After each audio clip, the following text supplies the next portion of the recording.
ما تكسلش تبدا، قوم ابدا دلوقتي. ما تقولش هبدا الدايت بكره، هبداه يوم السبت، هبداه بعد الفرح، هبداه بعد المناسبه اللي جايه، بعد العزومه، بعد خروجه صحابي. ما تقولش هبدا امتى، ابدا دلوقتي. الوجبه اللي جايه تكون وجبه صحيه تقنن فيها كميات، تبدا تشرب ميه كتيره، تاكل خضار، تحط السلطه، تحلي بالفاكهه، تقلل كميه الحلويات، تصغرها، تخليها مره او مرتين في الاسبوع، تشرب عادي شرب ميه كبير وتغسل سنانك وكوبايه جنزبيل بالقرفه.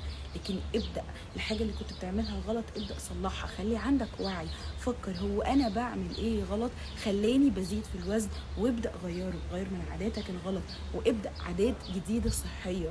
شجع اللي حواليك يبداوا حياه صحيه، امشي بقاعده 80 20، 80% اكل صحي، 20% اكل غير صحي. لكن ما تخليش الدنيا كلها بايظه. مش معنى ان انت وقعت ان انت ما تقومش، هنقوم تاني وهنكمل، بس ابدا.